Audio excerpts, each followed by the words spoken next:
할렐루야. 죄와 사망의 권세를 이기시고 예수님이 다시 사셨습니다. 부활하셨습니다. 이제 우리도 예수님 안에서 승리했습니다. 이미 우리는 승리자입니다. 모든 절망이 끝났고 소망이, 기쁨이 예수님 안에서 우리의 것입니다. 우리 서로 다시 한번 인사를 나눴으면 좋겠습니다.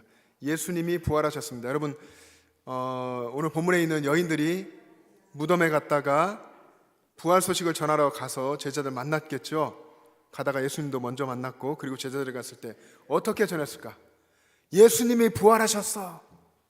여러분, 그런 심정을 가지고 옆에 있는 분하고 다시 한번 인사 나누겠습니다. 예수님이 부활하셨습니다. 시작. 예수님이 부활하셨습니다. 예수님이 부활하셨습니다. 할렐루야. 여러분의 삶의 자리에 가서도 이렇게 전하시길 바랍니다. 우리를 새롭게 하시는 우리 주님의 은혜가 여러분 가운데 있기를 축복합니다. 괴테가 쓴 파우스트라고 하는 책에 보면 이 파우스트라고 하는 청년이 굉장히 훌륭한 청년으로 나옵니다. 문학가이면서도 철학가고 의학자이면서도 법학자이고 또 신학자로 나옵니다. 그런데 그런 그가 인생에 대해서 고민하고 번민에 빠졌습니다. 인생에 대해서 고민하다가 그 똑똑한 머리로 얼마나 고민했겠습니까? 고민하다가 그가 결론을 내린 마지막 결단은 무엇이냐면, 내가 독배를 들고 이 번민에 가득한 인생을 깨끗하게 끝내리라, 청산하리라, 이렇게 결단을 내렸습니다. 그리고 그가 이제 자살하려고 독배를 드는 순간 부활절에 새벽 종소리가 울렸습니다. 이 부활절의 새벽 종소리를 들으면서 이 파우스트가 생각을 했습니다. 이런 생각이 그에게 떠올랐습니다. 그리스도께서 죽음 가운데서 부활하셨다면, 주님께서 죽음에서 부활하신 거라면 오늘 내게도 새로운 생명 주셔서 나도 부활할 수 있겠구나, 그런 생각을 갖게 됐습니다. 파우스트는 이 부활절의 새벽 종소리를 주님의 음성으로 들은 것이죠. 그래서 손에 들고 있던 독배를 던져버렸습니다. 그리고 그는 새로운 희망을 예수님 안에서 품고 새로운 인생을 출발했습니다. 예수님이 다시 사신 부활절, 오늘 우리가 그 부활절을 맞았는데 여러분들의 삶과 가정과 또 주님의 몸된 우리 교회 안에 부활의 주님이 주시는 생명과 희망이 가득하기를 축복합니다. 여러분, 부활절 여러분의 어떤 날입니까? 이 부활절은 예수님을 믿는 우리 그리스도인들에게 또 기독교에 있어서 가장 감격적인 절기입니다. 세상에서도 기독교를 이야기할 때 부활의 종교라고 얘기하죠. 부활이 그만큼 기독교에서 중요하다고 세상 사람들도, 이 세상에서도 다 인정하고 있다는 것입니다. 부활절이 우리 그리스도인들에게 가장 감격적인 이유는 죄와 사망의 권세를 이기고 부활하신 예수님의 그 부활이 우리 구원의 확증이기 때문에 그렇습니다. 십자가로 구원이 완성됐고, 그리고 부활로 구원이 확증된 것이죠. 그래서 이 십자가와 부활이 우리 주님께서 우리에게 주신 기쁜 소식, 복음의 핵심인 것입니다. 복음의 핵심은 예수님의 십자가와 부활입니다. 복음서를 쓴 사도 요한이 요한복음에서 예수님의 십자가 죽음을 그 당시 이스라엘 백성들, 유대인들이 기념하던 유월절과 연결시켰습니다. 요한복음 앞부분에 보면 사도 요한이 예수님을 향해서 이야기하죠. 보라, 세상 죄를 지고 가는 하나님의 어린 양이로다. 하나님의 어린 양, 세상 죄를 지고 가는 하나님의 어린 양이라 선언했고, 또 예수님이 십자가에서 못 박혀 죽으시는 날도 유월절과 연결시켜서 이야기를 썼습니다. 요한복음에서 예수님은 인류의 구원을 위해서, 저와 여러분을 포함한 모든 인류의 구원을 위해서 십자가에 못 박혀서 피 흘리고 죽으신 유월절 어린 양인 겁니다. 여러분, 출애굽기에 첫 번째 유월절이 기록되어 있는데, 출애굽기에 기록된 첫 번째 유월절은 이스라엘 백성들이 자녀들에게도 계속 가르치고 두고 그들의 신앙에서 기억하는 가장 감격적인 구원의 사건입니다. 애굽에서 400년 동안이나 노예 생활을 하던 이스라엘 백성들이 모세를 통한 하나님의 명령을 받고 흠없는 어린 양을 잡아서 그리고 그 피를 그들의 집의 문 인방과 설주에 뿌렸습니다. 그리고 그 밤에 죽음의 사자가 그 집을 넘어갔죠. 이것이 유월절, 첫 번째 유월절입니다. 패스오버, 지나갔다는 것이죠. 그리고 히브리어로는 페사흐, 뛰어넘다, 넘어가다, 그런 의미입니다. 그리고 그들은 그렇게 애굽을 나와서 홍해에도, 그들을 가로막고 있던 홍해도 마치 건너가듯이 육지처럼 그렇게 하나님의 은혜 속에, 기적 속에서 넘어가며 건너가며 구원을 받았습니다. 6월절에 어린 양이신 예수님이 십자가에 못 박혀서 피 흘려 죽으심으로, 그렇게 6월절 어린 양으로 죽으심으로 우리가 구원받았다. 이것이 사도 요한이 주는 메시지입니다. 여러분, 바울의 서신 고린도전서 5장 7절에서도 바울은 그런 이야기를 합니다. 6월절 양 곧 그리스도, 6월절 양, 6월절의 어린 양 되신 예수 그리스도, 그분께서 희생되셨느니라. 우리가 구원받은 것, 6월절 양이신 예수님이 십자가에서 희생 제물로 피를 흘리며 죽으셨기 때문이다. 그로 인해서 우리가 구원받았다. 부활은 그것의 확증이다. 이렇게 바울이 이야기한 것입니다. 여러분, 교회가 세워지고 이 교회의 초기 때부터 성도들은 부활절을 감격적으로 맞이하기 위해서 40일 동안 사순절이라는 기간을 보냈습니다. 원래 처음에는 40일이 아니었는데 이제 교회 역사가 흘러오면서 40일이 되고, 그 기간 동안에 금식하고 또 절제하고 특별하게 기도하고 경건을 훈련하는 시간으로 보냈습니다. 온 세계에 흩어져 있는 이 세계 교회의 대표자들이 모였던 니케아 공의회, AD 325년에 일어났는데, 이 니케아 공의회, 수많은 복음을 들고 살면서 핍박받고 고문받았던 사람들, 그 기록에 의하면 절름발이, 눈이 먼 사람들, 이런 사람들이 세계 곳곳에서 모여서 세계 교회 회의를 했습니다. 이때 그 내용에 보면 사순절, 이 40일 동안 부활절을 기다리면서 경건하게 보내는 이 사순절이 이미 일반화된 그런 제도로 언급되어 있습니다. 그만큼 사순절이라고 하는 건 오래된 기독교의 전통이라는 것이죠. 여러분은 올해 사순절을 어떻게 보내셨습니까? 어제 사순절이 끝나고 오늘 부활절인데 어제까지 여러분들은 40일 동안 어떻게 보내셨습니까? 예수님의 고난과 죽으심, 예수님의 그 십자가를 여러분 깊이 묵상하고, 또 성경의 말씀을 읽고 기도하고 또 금식하고, 또 우리 교회가 선포한 대로 영천시 복음화를 위해서 금식하면서 여러분 기도에 동참하시기도 했을 것이고, 그리고 고난주간 한 주간 동안 특별 새벽기도에 참석하면서 정말 주님 앞에 간절히 기도하며 경건하게 보내셨을 겁니다. 또 우리 교회도 그렇게 이제 사순절 집중하려고 교회학교 아이들과 함께 다 그렇게 예수님을 향해서 40일을 같이 보내왔고요. 엊그제 금요일 우리 전도대가 부활 계란을 준비해서 지역에 나가서 예수님의 부활 소식을 미리 전했습니다. 그리고 어제는 부활절 맞이 교회 대청소가 있었지 않습니까? 오신 분들 중에서 이여전도회 회원분들이 부활절 계란과 또 음료를 잘 싸가지고 따로 준비해서 주변 지역을 나가서 조를 편성해가지고 각각 흩어져가지고 부활의 소식을 미리 전했습니다. 여러분, 이것이 어제까지로 그리고 오늘로 이렇게 끝나는 것이 아니라 우리들의 삶 속에 전도대도 또 각 기관들도 각 개인의 삶에도 부활의 주님을 전하는 그런 증인된 삶이 계속돼야 합니다.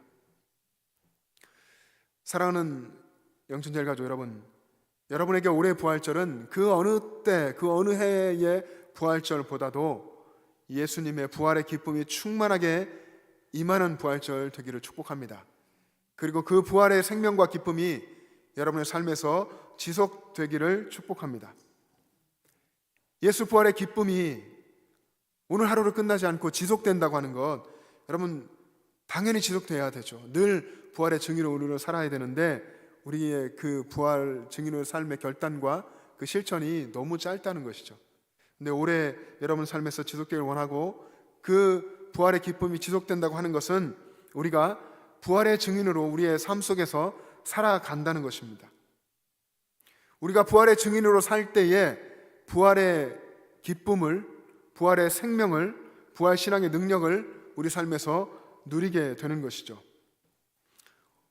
오늘 본문에서 예수님은 무덤에 온, 오늘 성경의 앞부분에 기록되어 있죠. 28장에 무덤에 온, 무덤을 보러 온 이 여인들을 만나시고 그들을 통해서 제자들에게 명령을 전했습니다. 예수님이 십자가에 못 박히시기 전에 미리 해주었던 말씀인데, 너희가 갈릴리로 가라, 이런 명령을 하신 거죠. 이 명령은 바로 우리가 지금 이야기한, 우리가 지금 나눈 부활의 증인으로 살라는 그런 말씀입니다. 무덤에서 갈릴리로 가라. 절망을 버리고 부활의 증인으로 살아라. 이 절망의 자리에서 부활의 증인으로 사는 삶의 자리로 나아가라. 이렇게 예수님이 여인들을 통해서 제자들에게 명령하신 겁니다. 제자들은 갈릴리로 갔고 예수님이 갈릴리로 가셔서 제자들을 만나셨습니다. 그리고 우리가 잘 아는 지상 명령, 가장 큰 명령을 주셨죠. 오늘 우리 본문과 같은 장 28장 19절에 그렇게 기록되어 있습니다. 누구나 다 아는, 여러분들이 다 아시는 말씀인데, 그러므로 너희는 가서 모든 민족을 제자로 삼아, 모든 민족을 제자로 삼으라 명령하셨습니다. 모든 민족에게 나아가서 복음을 전하는 부활의 증인이 되라 하신 거죠. 부활의 증인이 되라, 부활의 증인으로 살아라, 새로운 사명을 제자들에게 주신 겁니다. 3년 동안 예수님을 따라다니면서 예수님 말씀을 듣고 예수님이 행하시는 기적을 보고 하나님 나라의 말씀을 다 듣고 예수님과 함께 또 사역을 하고 십자가의 죽으심과 부활을 목격한 제자들에게 예수님 만나셔서 너희가 이제는 부활의 증인이 되라, 이제는 너희가 부활의 증인으로 살아라, 이런 새로운 사명을 주신 겁니다. 여러분, 사도행전의 시작도 이 명령으로 시작합니다.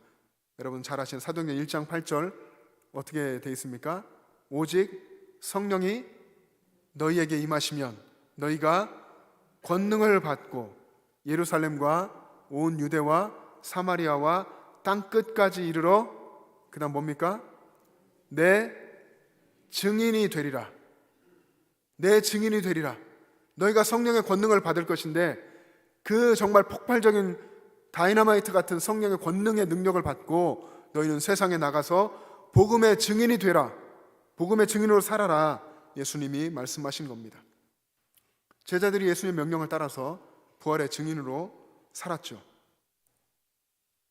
성령의 충만함을 받고 그들이 완전히 변했습니다.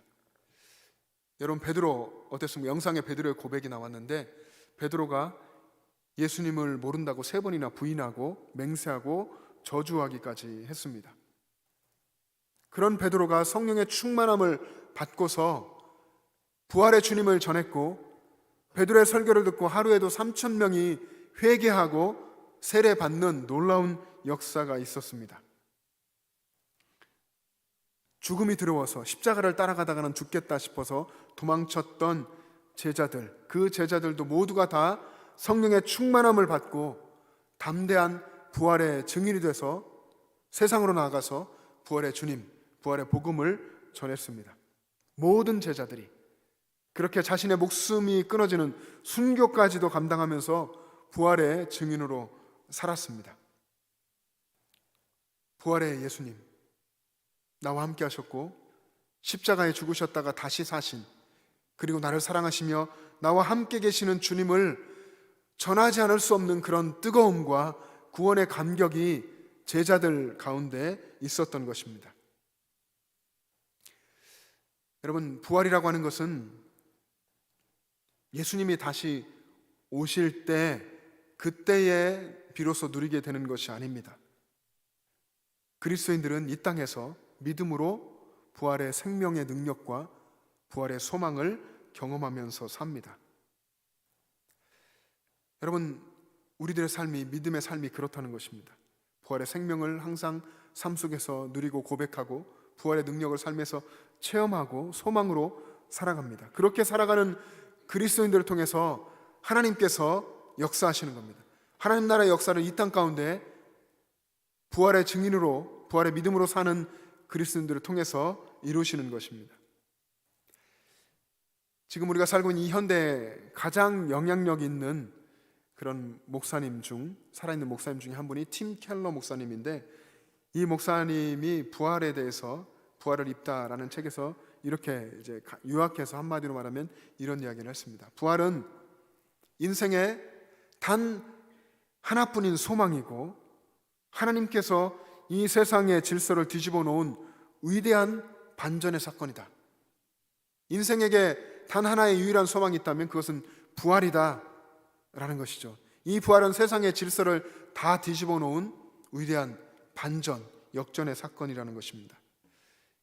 예수님의 부활은 2000년 전에만이 아니라 지금 우리가 살고 있는 우리의 삶에 여전히 세상을 뒤집어 엎어놓을 수 있는 사건인 줄로 믿습니다. 부활을 통해서 여러분이 예수 그리스도의 사람이 됐고, 여러분이 부활의 소망을 가지고 여러분의 가정에 살고 세상으로 나아가면 그 놀라운 세상을 뒤집어 엎는 반전의 역사들이 일어나게 될 줄로 믿습니다. 그래서 믿지 않는 사람들이 여러분을 보고, 여러분의 삶을 보고, 여러분의 입술의 증언을 듣고 예수님께로 돌아오는 역사가 일어날 줄로 믿습니다. 그래서 여러분, 어떤 의미에서 이 부활절, 이 부활의 기쁨, 이 소망, 이것은 우리 교인들만 누리는 것이 돼서는 안 됩니다. 교회에서만 하는 그런 행사로서 끝나면 안 된다는 것이죠. 부활의 소식은 온 세상에, 믿지 않는 모든 사람들에게까지 다 전해져야 합니다. 여러분, 오늘 여러분의 가정과 삶의 현장으로 나가셨을 때에 꼭 부활의 소식을 전하시기를 바랍니다. 한 사람 이상에게. 예수를 믿다가 지금은 믿지 않는, 믿음을 쉬고 있는 사람들, 또 예수님을 아직 믿지 않는 사람들, 또 예수 믿는 것을 반대하는 사람들, 누구에게든지 여러분 이 부활의 소식을, 여러분 나눠드리는 부활 계란을 가지고 와서 꼭 전하시기를 바랍니다. 가족과 또 친구에게, 이웃에게 전하시면 그 전한 말을 통해서 하나님이 일하실 겁니다. 또 여러분 구역장님들, 또 기관의 회장님들, 임원분들, 코로나로 인해서 3년의 시간이 흐르며 교회에 나오지 못하고 있는 많은 분들에게 오늘 찾아가셔서 부활의 소식을 전하시기를 바랍니다. 구역에서도 그렇게 하시고 또 각 남선교회, 여전도회 기관에서도 그렇게 할 수 있기를 바랍니다. 사랑하는 여러분, 오늘부터 우리 주님 만나는 그때까지 부활의 증인으로 살아가십시오. 우리가 살고 있는 이 세상은 여전히 병들었고, 여전히 부패했고, 여전히 죽음의 세력이 강력하게 역사하고 있습니다. 삶은 그래서 온통 고통과 두려움으로 가득 차 있습니다. 사람들은 영적인 공허함을 가지고 있고, 그 영적인 공허함을 가지고 고민하며 허덕이고 있습니다. 그래서 우리들, 오늘 이 시대의 믿음의 사람들, 부활하신 예수님을 만났고 예수님을 마음에 모시고 살아가는 우리들이 이 복음을 들고 부활의 기쁜 소식을 전해야 하는 것입니다. 예수님만이 우리 삶의 유일한 소망입니다. 여러분, 서두에 말씀드렸던 괴테의 파우스트 속에 있는 주인공처럼 예수님을 알긴 알아도 인생에서 고민과 번뇌에 빠지고 정말 죽을 것 같은 고통 속에 있을 때도 있지 않습니까? 여러분, 그럴 때 그런 고통에서 어떻게 여러분은 건진받습니까? 세상에 어떤 걸 붙들고 그 고통에서 나올 수 있습니까? 예수님을 다시 바라볼 때에, 예수님을 붙잡고 예수님이 여러분을 붙들어 주셨다는 것을 확신하고 예수님 의지할 때 여러분이 거기에서 나올 수 있지 않습니까? 예수님이 우리의 유일한 소망이시고 세상의 유일한 소망입니다. 부활하신 예수님이 오늘 본문에서 제자들에게 뿐 아니라 오늘 우리에게도 세상에 나가서 부활의 증인 되라고 명령하십니다. 여러분의 삶의 현장, 여러분의 갈릴리로 가서 부활의 증인이 되라 말씀하십니다. 부활의 증인 되라는 이 예수님의 명령에 여러분 순종하기만 하면, 순종하면 일은 우리 주님이 하십니다. 순종만 하면 됩니다. 그러면 여러분의 삶에서 복음의 역사가 나타나고 여러분의 삶에서 하나님께서 일하시는 것을 놀랍게 경험하게 될 것입니다. 여러분, 우리 과거 일제강점시대 때의 신사참배의 믿음으로 반대하고 거부하며 항일운동을 하다가 투옥되어서 복역하다 순교하신 주기철 목사님, 여러분 아실 겁니다. 주기철 목사님이 이렇게 기도했습니다. 이 부족하고 연약한 종에게 부활의 믿음을 굳게 하소서. 부활의 믿음을 굳세게 해주십시오. 나도 부활을 믿고 사망의 권세를 내 발 아래 밟게 하소서. 주기철 목사님이 이렇게 기도했습니다. 부활의 믿음을 굳세게 해주십시오. 저도 부활을 믿고, 예수님 부활을 믿고 나의 부활을 믿고 사망의 권세를 발 아래 밟기를 원합니다. 주기철 목사님께 부활이라고 하는 것은 멀리 있는 것이 아니었습니다. 추상적인 것이 아니었습니다. 부활은 내 삶에서 경험되는 것이었습니다. 여러분, 실제로 부활이라고 하는 것이 저와 여러분 성도의 일상 속에서 경험됩니다. 부활의 신앙을 가진 성도들은 죽음을 두려워하지 않고 삶의 소망을 가지고 적극적으로 살아갑니다. 초대교회 성도들이 그랬죠.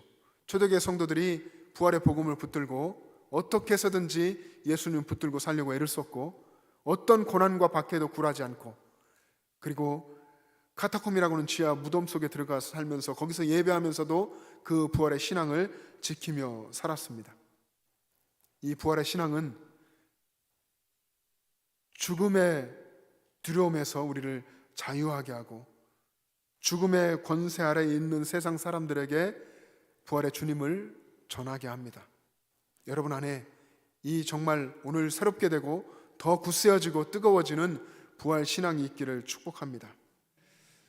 근데 많은 분들의 삶을 보고 그분들의 말을 들어보면 저는 예수님을 믿기는 하는데, 저도 예수님을 믿는 사람이기는 한데 왠지 제게는 소망도 없고 왠지 두렵고 답답한 삶을 살고 있습니다. 저는 예수님을 전할 용기도 제게 없는 것 같습니다. 이렇게 느끼고 또 이렇게 말하는 분들이 있습니다. 왜 예수님 믿으면서도 이 정도 믿음으로 사는 걸까요? 내가 죄와 사망의 종로로 타던 내가 이미 예수님의 십자가에서 죽었고 이제는 부활하신 예수님과 함께 산다고 하는 그런 신앙의 믿음의 고백이 없기 때문에 그렇습니다. 그 고백을 분명히 할 수 있기를 축복합니다. 죄와 사망의 권세를 이기시고 부활하셔서 지금 내 안에 계신 예수님을 바라보시기를 바랍니다. 내 안에 계신 부활의 주님을 바라볼 때에 부활의 복된 소식을 전할 수 있는 믿음이 여러분 가운데 생길 것이고 그렇게 부활의 증인으로 살게 될 것입니다.